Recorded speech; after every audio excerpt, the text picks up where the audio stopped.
fazer a contagem regressiva. 3, 2, 1, ao vivo. Boa noite a todos. É com muito carinho que temos esse encontro novamente aqui na Fraternidade Espírita Camilo Chaves, esse encontro online.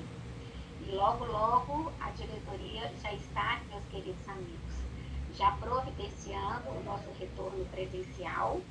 Assim que tiver tudo organizadinho, faremos as informações aqui também.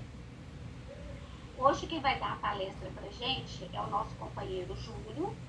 O tema de hoje será reconcilia-te com teu adversário enquanto estás a caminho com ele. Mateus capítulo 5, versículo 25. Então agora vamos começar com a nossa mensagem do livro Minutos de Sabedoria. E hoje a lição que saiu para todos nós é a lição de número 166, que nos diz: não sinta medo para não atrair críticas. Se tem maneira de comportar-se que sabe que está certa, mas os outros julgam errada, não tenha medo. Se tiver, atrairá uma onda de críticas e de maledicências. Se não tiver medo, ninguém terá coragem de falar de você. O medo irradia forças negativas que atraem críticas.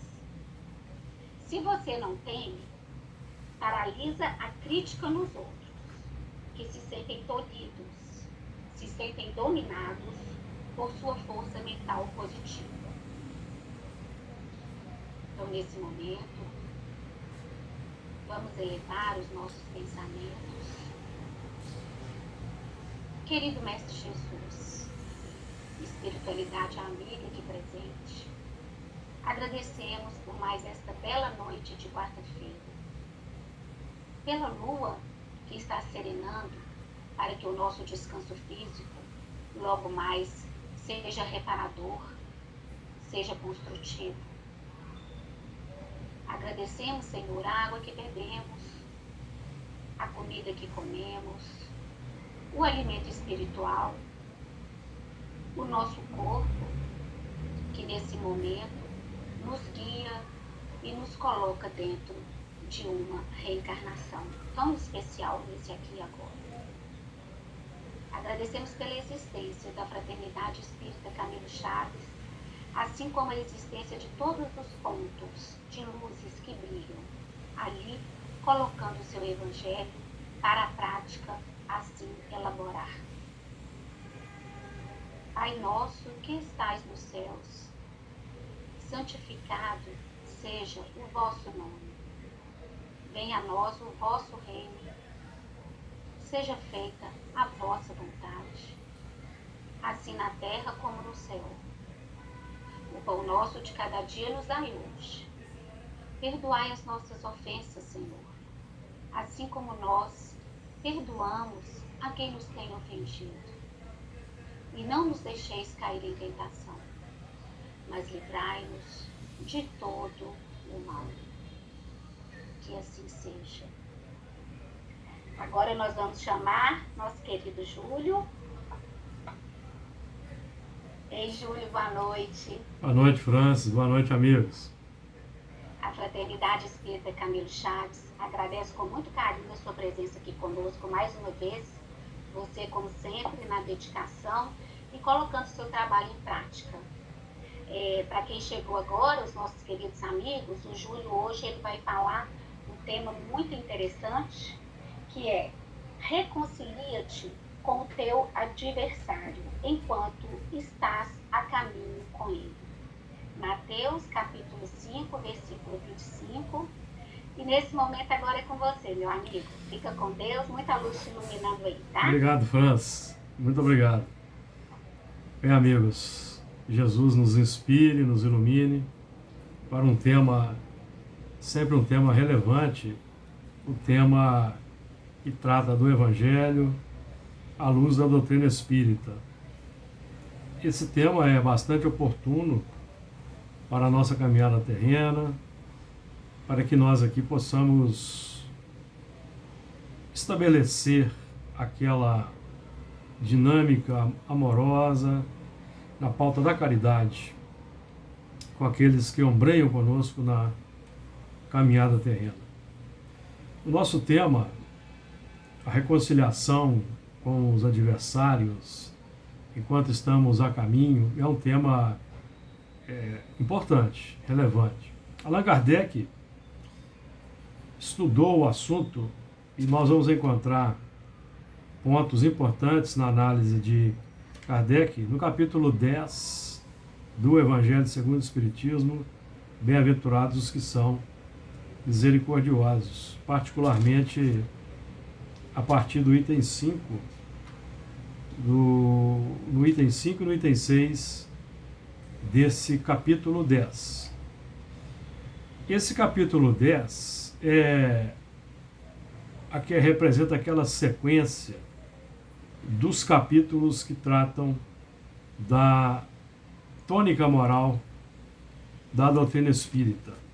Allan Kardec, quando elaborou o Evangelho segundo o Espiritismo, sob a inspiração do Espírito de Verdade, ele, observando o índice do livro, nós vamos notar que Allan Kardec vai trabalhar inicialmente a lei divina, capítulo 1º.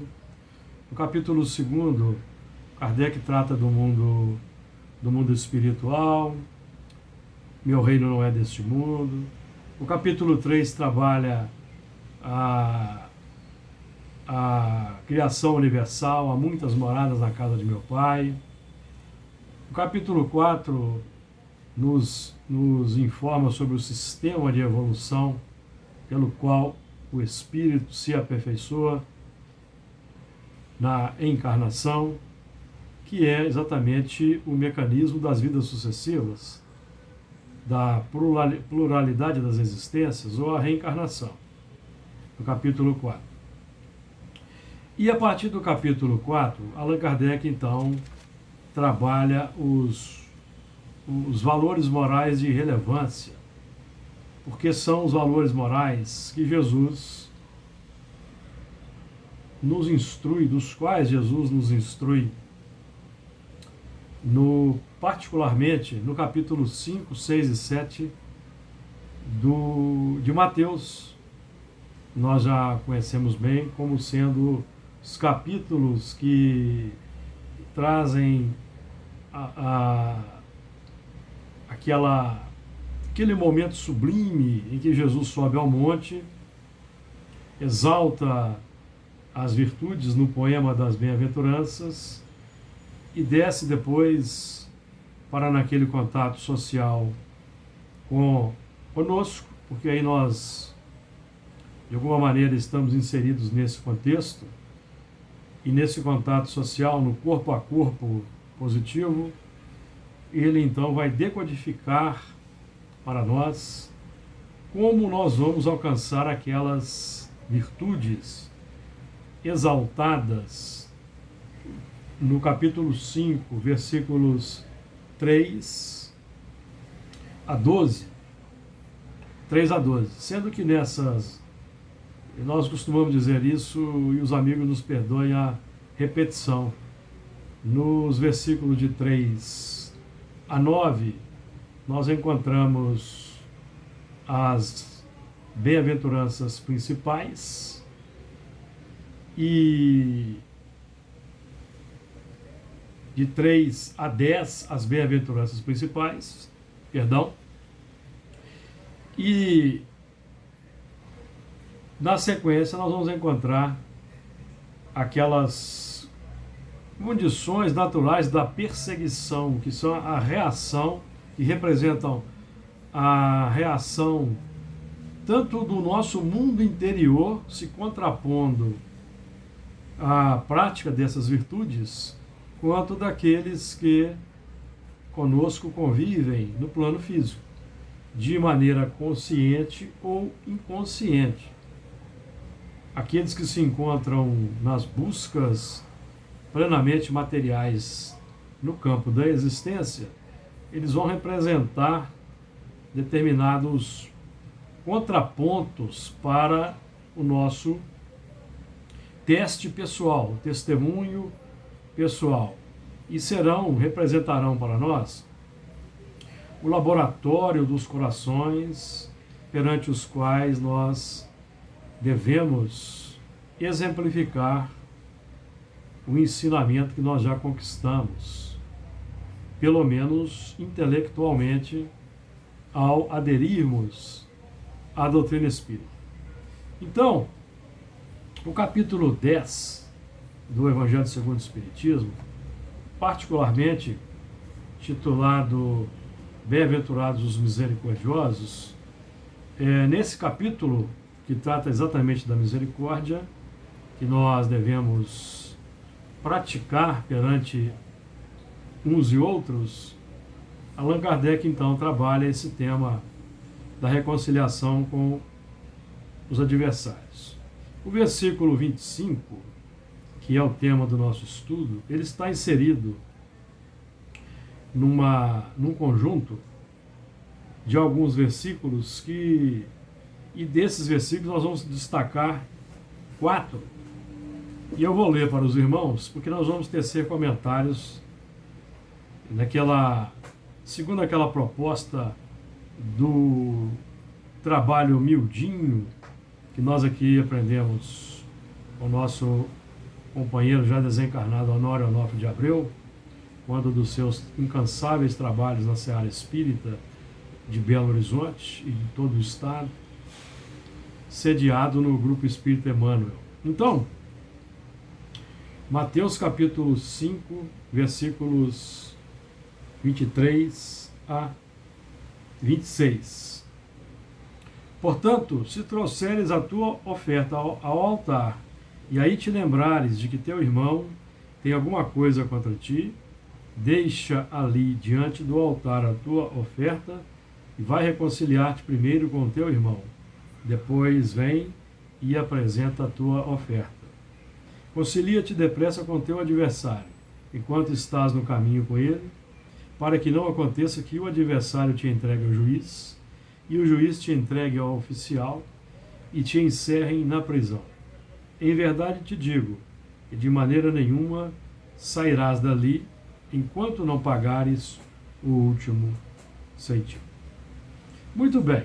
Então, quando Jesus define, no início do capítulo 5, ao poema extraordinário das bem-aventuranças, exaltando as virtudes como sendo os sinais e os alicerces do reino de Deus em nossos corações, os sinais e ao mesmo tempo os alicerces, as bases sobre as quais nós vamos apoiar a nossa conduta, os fundamentos da nossa conduta e ao mesmo tempo os sinais que nós vamos demonstrar para aqueles que nos observam na sociedade, que serão os exemplos que serão fatores de indução sutil para aqueles que estão ao nosso lado e que ainda desconhecem a grandiosidade dos ensinamentos de Jesus, por não terem ainda recebido o chamado e ainda não terem tido condições particulares. Evidentemente, e o chamado para o trabalho particularmente no nosso caso da Seara Espírita, ele deve ser proposto por nós pelo exemplo que arrasta, pelas boas palavras, pelos bons pensamentos que vão irradiar uma vibração de cunho elevado, de cunho feliz. Então esses são os sinais, porque não nos adianta efetivamente para nós espíritas sermos espíritas apenas no plano filosófico, Sermos espíritas no plano filosófico é nos manter naquela posição do sedento que está caminhando no deserto, se depara com um oásis extraordinário, com uma água extraordinariamente cristalina e fresca, mas que se atemoriza diante dessa água, guardando algum temor de algo que lhe possa acontecer se tomar essa água. Então, não adianta para nós. Esse primeiro versículo, portanto, se trouxeres a tua oferta ao altar, e aí te lembrar de que teu irmão tem alguma coisa contra ti, ele define que efetivamente para nós não nos basta essa posição de um comprometimento apenas filosófico, superficial com a proposta espírita. O altar, simbolicamente, define a proposta espírita no plano filosófico. Nós já concebemos, já admitimos a profundidade, a veracidade do ensinamento, a sua importância, mas nós permanecemos sob o altar e não adentramos o pórtico do templo, simbolicamente falando, para a operação que nos compete. Mesmo quando nós adentramos e somos, por exemplo, tarefeiros, trabalhadores da casa, o nosso trabalho não é aquele do trabalho que vai ser realizado apenas na casa espírita. Na casa espírita, a casa espírita é a fonte onde buscamos a água pura. Vamos nos abastecer com essa água e vamos retornar para o laboratório da vida, campo social, para distribuir essa água com os sedentos. Quem são os sedentos? Os sedentos são todos aqueles que ainda trafegam no plano físico, apenas cultivando o materialismo, nas buscas egoísticas do mundo, e distraídos da sua condição de espíritos imortais que somos. Então, o nosso papel de espíritas é comunicarmos de forma sutil, de forma amistosa, de forma amigável, sem aquele afã do proselitismo, comunicar o aspecto consolador da doutrina espírita, nos instruindo sobre a continuidade da vida, a imortalidade da alma, e que busca não nos alienar efetivamente da existência material, mas nos imbuir de cumprirmos aqui na Terra a parte que nos toca na obra da criação. Porque Deus não exerce ação direta na matéria, nós repetimos isso com frequência. Nós é que seremos os seus representantes, nós é que glorificaremos a Deus pela parte operando na cota de serviço que nos é proposta. Então, quando nós já estamos no trabalho espírita, já somos tarefeiros, por exemplo, ou frequentadores da casa espírita, entrando na casa espírita para trazer a nossa oferta. Qual é a nossa oferta? A nossa oferta, no caso de trabalhadores, é a participação na seara, no trabalho ativo, nos vários departamentos da casa espírita. A nossa fraternidade espírita, Camilo Chaves, por exemplo, tem um amplo leque de atividades em várias áreas, desde aquela atendimento no campo social ao faminto, ao que carece de recursos materiais, passando pelo tratamento espiritual, do passe, do aconselhamento espiritual, do acolhimento fraterno, temos também os trabalhos da evangelização infantil, nós temos também o trabalho muito importante do atendimento aos desencarnados em desespero, colocando em ação a mediunidade, a faculdade mediúnica com Jesus. Então nós todos já estamos na Casa Espírita em operação, oferecendo a nossa oferta. E aí, perante os trabalhos, as atividades, se nós nos lembrarmos que temos alguma coisa contra alguém e vice-versa, alguém tem alguma coisa contra nós, nesse momento, evidentemente, nós vamos endereçar para esse irmão uma vibração de paz, de esperança, de otimismo. Faremos uma prece.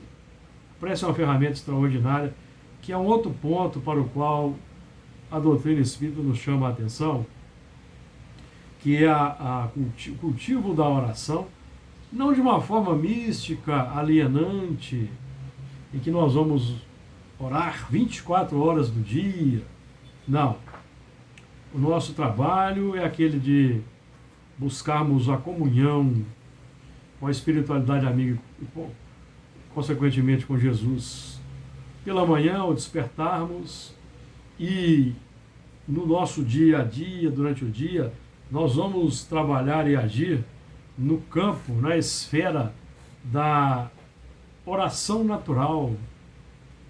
O que significa isso? Quando nós estamos operando no nosso dia a dia, segundo os ditames da consciência, buscando fazer o bem, fazer o nosso trabalho na nossa oficina de trabalho da melhor maneira possível, respeitando o próximo, buscando colaborar para o bom andamento dos trabalhos, seja na empresa, seja na repartição pública, nós estamos no estado que Emmanuel, por exemplo, define como sendo de oração natural, que é um movimento em que nós estamos naturalmente desenvolvendo as virtudes no campo do trabalho, evitando a revolta, evitando a irritação, o nervosismo, que são os componentes para os quais somos chamados a realizar o bom combate. O bom combate. Então esse é um movimento importante. Portanto, se trouxeres a tua oferta ao altar, e aí te lembrares de que teu irmão tem alguma coisa contra ti, vamos fazer o quê? Nós estamos em plena atividade espírita, seja na evangelização infantil, seja no trabalho do passe, seja no esclarecimento fraterno, seja no trabalho mediúnico, nas várias frentes que a doutrina, que a Casa Espírita nos oferece. Lembramos daquele companheiro, vamos enviar uma mensagem, uma vibração silenciosa, um pensamento fraterno. Se tivermos a oportunidade, vamos pedir aos amigos espirituais para envolvê-lo, para abraçá-lo naquele momento, e nós vamos nos colocar à disposição para que, no nosso dia a dia, na primeira oportunidade, nós então exercitarmos o perdão. O perdão é o ponto nevrálgico para o qual, ao lado do egoísmo, que gera o ódio, que gera a inimizade, que gera a delinquência, que gera todos os movimentos complexos que vemos na humanidade hoje, tem as suas raízes no egoísmo. Aprendemos isso estudando a doutrina espírita. E o egoísmo também é pai do ódio. Então é importante que nós tenhamos em vista, amigos, que o nosso trabalho é o combate ao egoísmo e, naturalmente, ao lado do egoísmo, que é um movimento paralelo ao combate ao egoísmo, é o exercício do perdão. O exercício do perdão define que nós já estamos trabalhando efetivamente para combater o egoísmo. Consequentemente, o ódio. O ódio que é consequência desses sentimentos complexos de inimizade. Então, nós estamos aqui trabalhando um assunto da mais alta relevância para nós. Seguindo adiante, então, na análise desses 4 versículos, versículo 24, na sequência do 23, que vou repetir o 23. Portanto, se trouxeres a tua oferta ao altar, e aí te lembrares que teu irmão tem alguma coisa contra ti, deixa ali diante do altar a tua oferta e vai reconciliar-te primeiro com teu irmão. E depois vem e apresenta a tua oferta. Esse movimento de deixar diante do altar a oferta, evidentemente que é um campo simbólico. Ele define que a prioridade é a reconciliação com o irmão. Essa é a prioridade. Nós estamos aqui na Terra exatamente para exercitarmos a fraternidade, exercitarmos as virtudes conforme temos aprendido. E não existe um outro sistema, um outro método, amigos, para exercitarmos e desenvolvermos as virtudes que não seja o sistema do contato social com os irmãos da humanidade. Por isso que a lei de sociedade é uma das leis da natureza. E ela é estudada pelos espíritos, no livro dos espíritos, como uma das leis morais. Porque a lei de sociedade se fundamenta no instinto gregário. No instinto gregário, que nós viemos desenvolvendo ao longo da trajetória evolutiva, nas faixas anteriores à humanidade. Nós já viemos desenvolvendo esse instinto gregário, desde as faixas minerais, desde o território do reino do átomo. Os átomos se agrupam em famílias, em grupos, para formar as moléculas, as substâncias, evidentemente, os mundos, o corpo físico e tudo que nós conhecemos em termos materiais. Então, esse instinto gregário, essa lei natural de atração entre os seres, ela já vem sendo desenvolvida desde os primórdios da evolução, na etapa em que nós iniciamos na faixa do átomo a evolução como princípios inteligentes. E hoje nós estamos buscando sublimar esse instinto de sociedade na faixa da humanidade. Sublimar pela expressão do amor que vamos vivenciar. Espíritas, amai-vos. Este é o primeiro mandamento. Instruí-vos. Este é o segundo. E, evidentemente, que para nós espíritas, a própria casa espírita, simbolizando aí esse altar, diante do qual vamos deixar a oferta, é o campo também para exercitarmos as virtudes. Porque nós que trabalhamos na seara espírita, de um modo geral, somos espíritos comprometidos, desde as existências anteriores, uns com os outros, e que, graças ao esquecimento do passado, estamos buscando trabalhar sob a bênção desse esquecimento, refundindo as nossas personalidades, desenvolvendo o amor de uns para com os outros. Então esse é o ponto pacífico que nós espíritas temos como um dos fundamentos da nossa trajetória espiritual. Então deixa ali, diante do altar, a tua oferta, vai reconciliar-te primeiro com teu irmão, e depois vem e apresenta a tua oferta. Evidentemente que nós podemos trabalhar a reconciliação reconcilia-te primeiro com teu irmão. O primeiro movimento da reconciliação, evidentemente, se dá no âmbito da consciência. Porque se nós percebemos que existe alguma necessidade de reconciliação, é porque nós descobrimos ou alimentamos, não importa, uma certa inimizade, e nós tomamos consciência desse estado. Então, o primeiro lance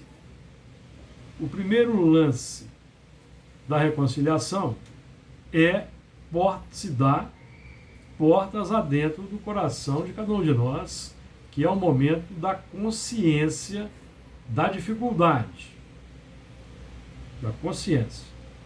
Então, estabelecida a consciência, identificado o problema, nós precisamos considerar que o trabalho primordial é no coração individual de cada um de nós, sem partirmos para os tristes movimentos das cobranças e do julgamento. Eu aqui não quero estabelecer, amigos, regras de conduta para ninguém. Nós estamos buscando trabalhar em espiritismo as raízes interiores que causam o sofrimento, que causam o entristecimento, que causam a dificuldade, que se dá no nosso coração. Então, o único âmbito sobre o qual nós temos pleno domínio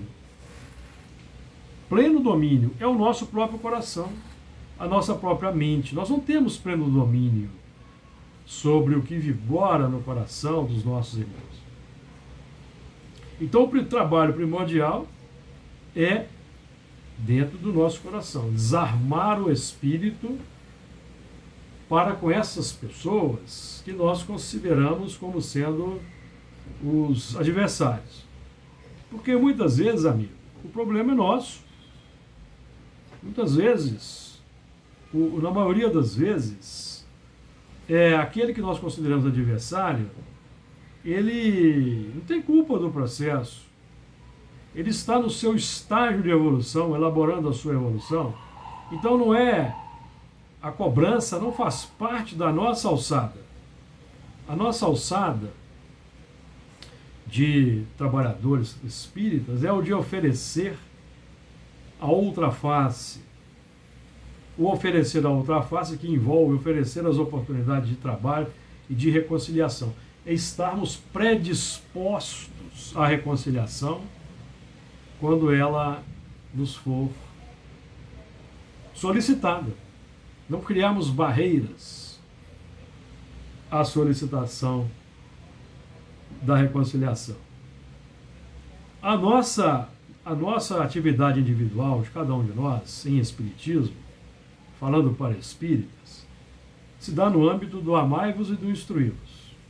O amai-vos, o exercício das virtudes, tolerância, a fraternidade, a misericórdia, a paciência, e o instruí-vos, que é o estudo, focados, cada um de nós, focados em exercitar as virtudes, que é o ponto principal, amigos, para nós espíritas. Amai-vos, este é o primeiro mandamento.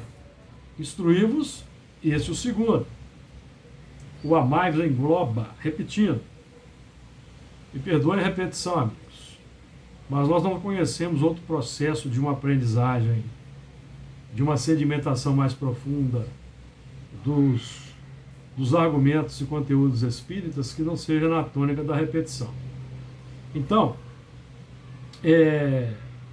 esse movimento, o amai-vos, engloba todas as virtudes resumidas por Jesus nas 7 do sermão das bem-aventuranças.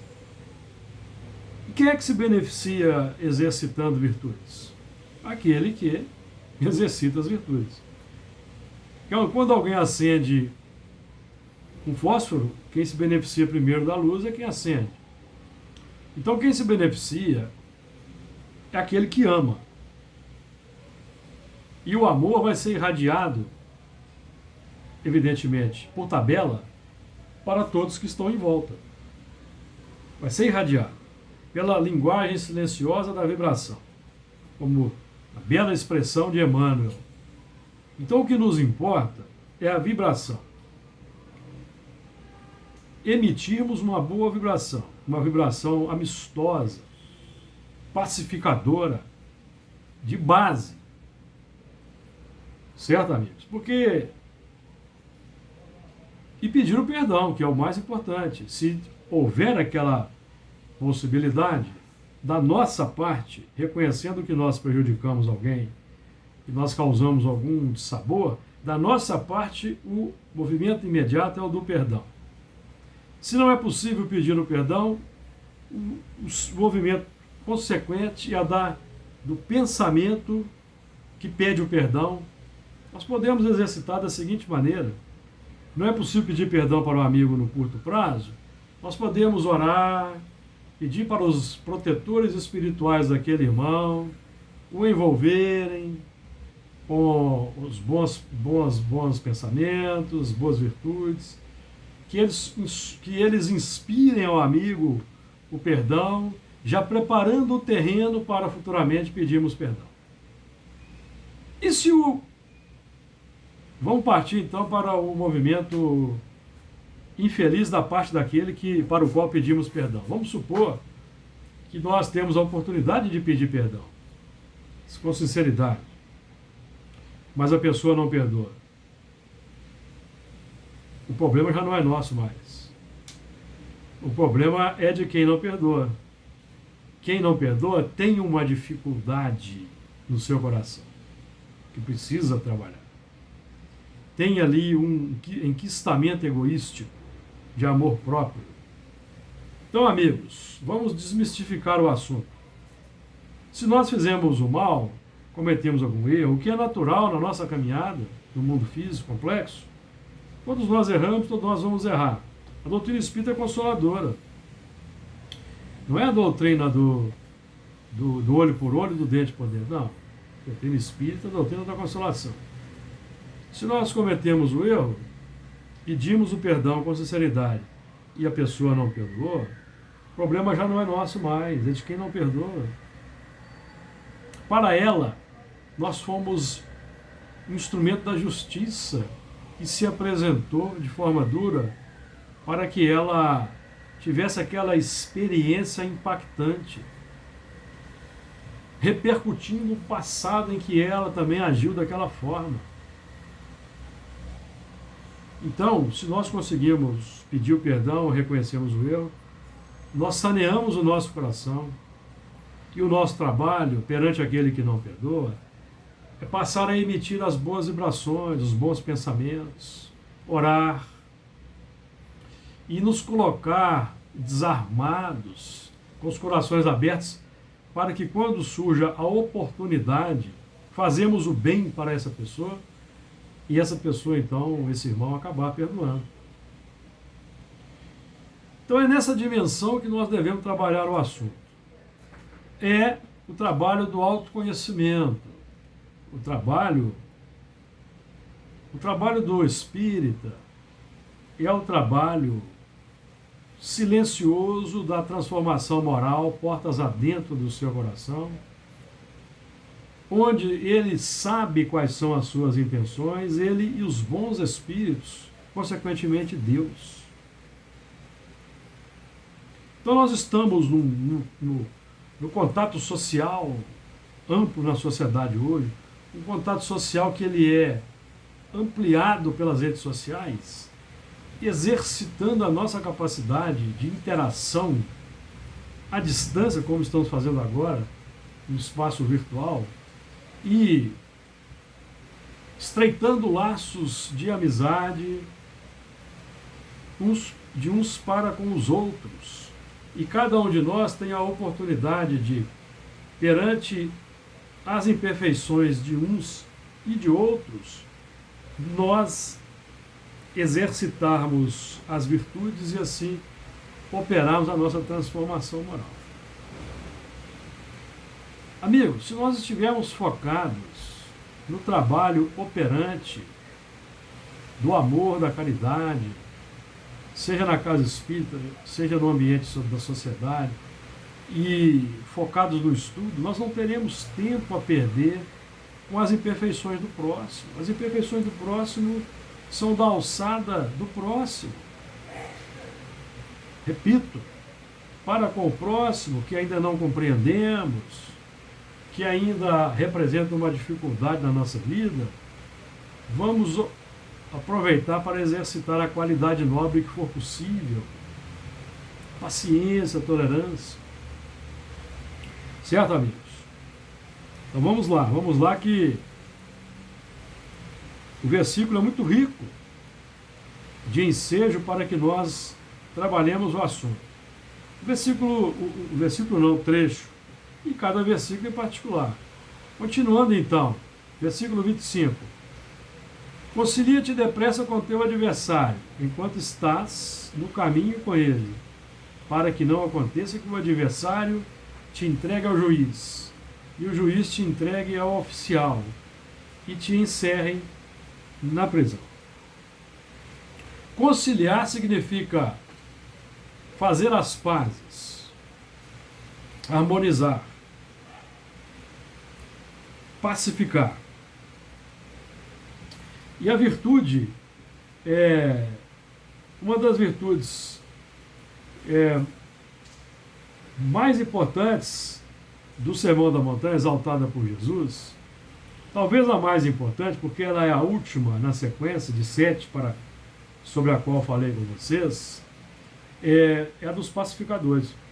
Bem-aventurados os pacificadores, porque eles serão chamados filhos de Deus. Então, o pacificador é aquele que, evidentemente, amigos, que nós vamos... Se nós identificamos as nossas próprias dificuldades no campo das imperfeições, cuja identificação é proporcionada pelo estudo da doutrina espírita, conhece-te naquele dístico lá do oráculo de Delfos, templo de Delfos, conhece a ti mesmo? Quando nós voltamos à lupa para as nossas imperfeições, identificamos as imperfeições, as qualidades, evidentemente que no contato com o próximo, nós vamos identificar no próximo também essas dificuldades. Nós vamos ver determinados irmãos que têm mais imperfeições e menos virtudes, outros que têm mais virtudes e menos imperfeições. Para quê? Para que nós consigamos ajudar aqueles que têm muitas imperfeições pelo exemplo positivo, e podemos também adotar como padrão exemplar as virtudes que eles também já trazem. Porque nenhum de nós é perfeito, nenhum de nós ainda desenvolveu todas as virtudes possíveis. Uns e outros estamos perante uns e outros, exercitando o combate sistemático às inclinações más e desenvolvendo as virtudes. Cada um de nós, num grupamento espírita, por exemplo, temos um leque de imperfeições e, paralelamente, um leque de virtudes. Então, qual que é o desafio? O desafio passa a fazermos aquilo que Jesus fazia. O que Jesus fazia? Jesus, amigos, ele sempre via o bom no coração do próximo. Sempre via o lado bom. Então, nós temos um exemplo clássico naquela passagem que foi narrada pela pena de Francisco Cândido Xavier, em que Jesus caminhando com os apóstolos eles se deparam com um cão morto, em decomposição, e os discípulos ali começam a se queixar, por exemplo, do odor, mas Jesus diz o seguinte, o quê? Que belos dentes ele tinha. Então Jesus é o mestre por excelência porque ele vê o lado bom e incentiva esse lado bom. Esse é o desafio. É no contato social, sem amigos, sem fazer vista grossa para as imperfeições, mas nós vamos exaltar as qualidades. exaltar as qualidades dos companheiros, seja na família, seja no trabalho, seja no templo espírita, seja na via pública. Vemos o lado bom, porque todos somos anjos em potencial. Todos nós alcançaremos a perfeição, nós sabemos disso. Esse é o determinismo divino da evolução. Todos alcançaremos a perfeição. E aqueles que se põem a observar o lado bom e extrair o melhor para si, enquanto estão no caminho, estão buscando a melhor parte. Quando nós observamos os defeitos do próximo, que é um movimento natural, e evidentemente nós observamos não é para estabelecermos julgamentos e condenações, é para extrairmos a melhor parte. A melhor parte que tem dois vieses de ação. Primeiro, é agirmos com misericórdia, tolerância, compaixão para com o próximo. Porque assim agindo, nós estamos entrando no segundo movimento, que é o de desenvolver essas virtudes. Então cabe-nos aproveitar o ensejo. Concilia-te depressa com teu adversário, enquanto estás no caminho com ele, para que não aconteça que o adversário te entregue ao juiz. Quem é o juiz? A consciência de culpa, amigos, o remorso, o arrependimento. Porque sendo intolerantes para com o próximo, simbolicamente, esse próximo está nos entregando ao juiz da própria consciência, em função do conhecimento que nós já adquirimos. O conhecimento espírita que nós já adquirimos, ele nos coloca numa condição de operar numa faixa de serviço extraordinária. Quando nós estudamos o livro Pensamento e Vida de Emmanuel, seu primeiro capítulo, que trata da mente, o espelho da vida, ele define a mente como o espelho da vida.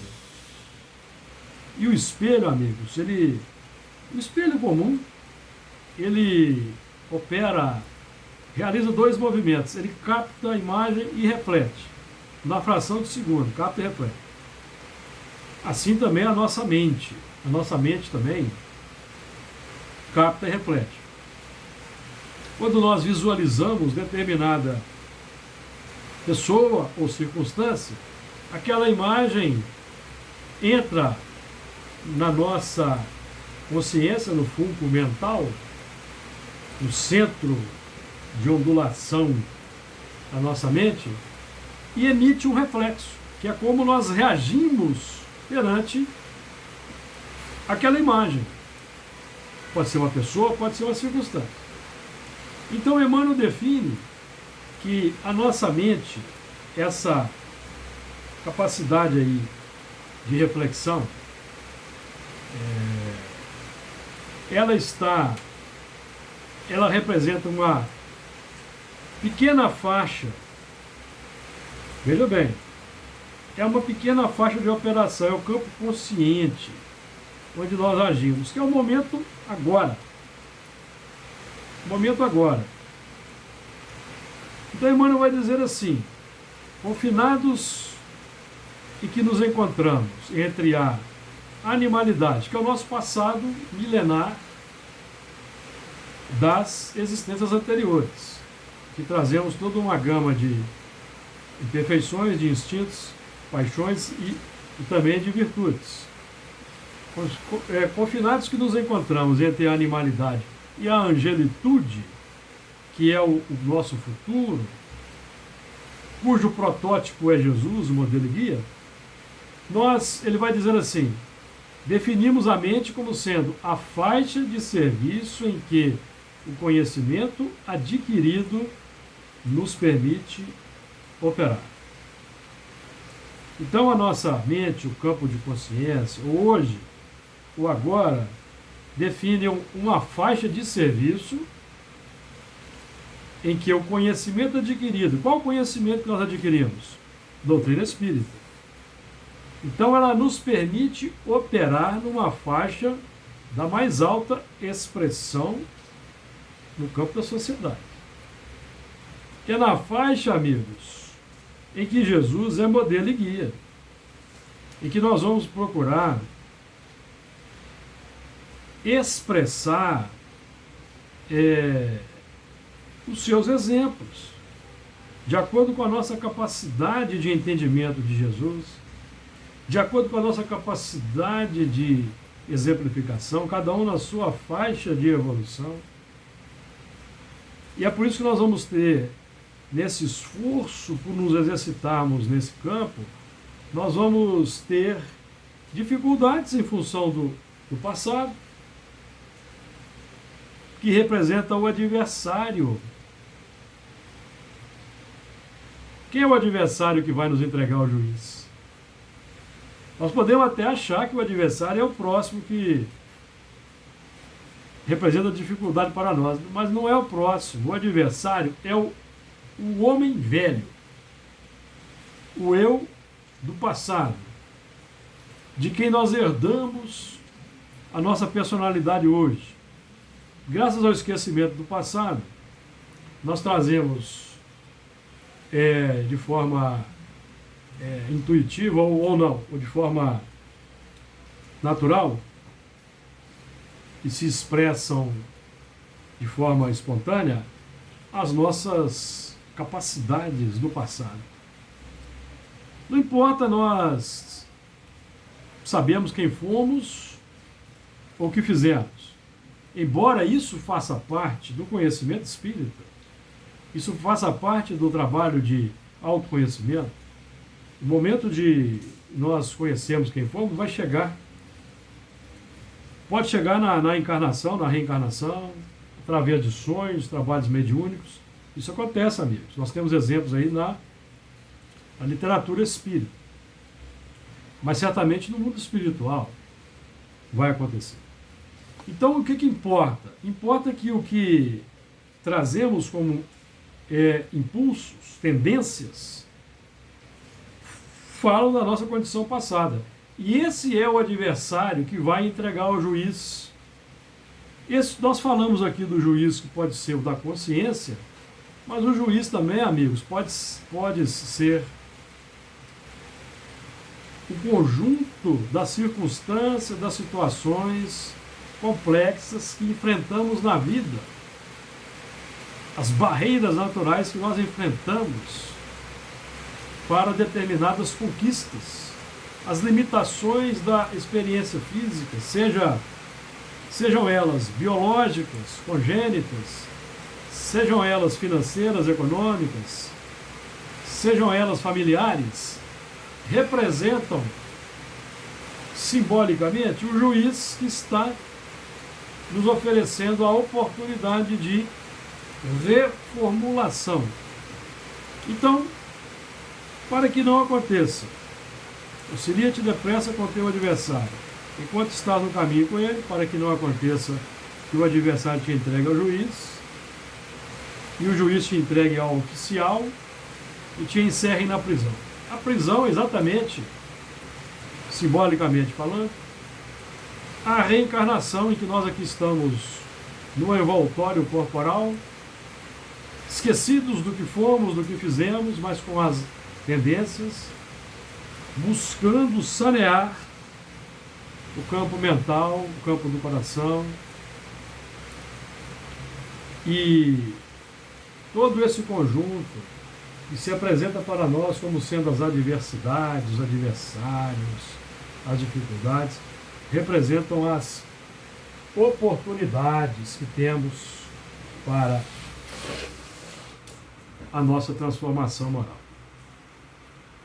Então, enquanto estamos no caminho, esse é um movimento importante para nós que temos o conhecimento espírita, da imortalidade da alma, da sobrevivência do espírito, porque nós somos imortais, continuaremos a viver depois da morte,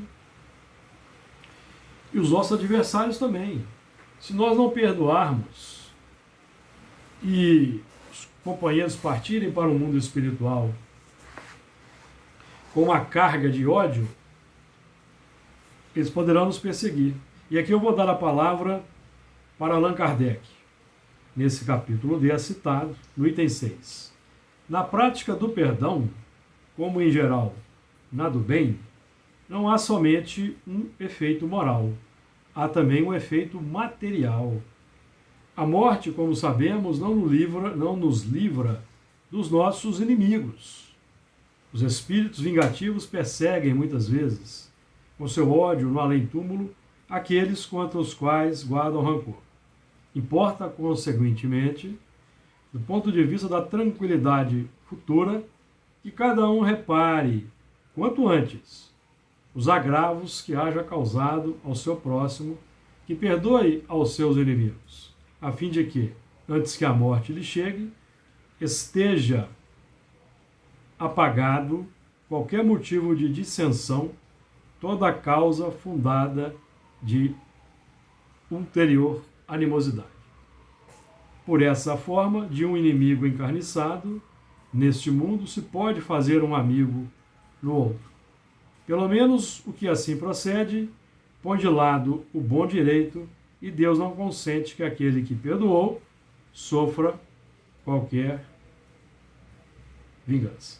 Então isso é importante e reflete aquilo que nós dissemos. Se nós perdoamos e o coração amigo não nos perdoa, o problema já não é nosso.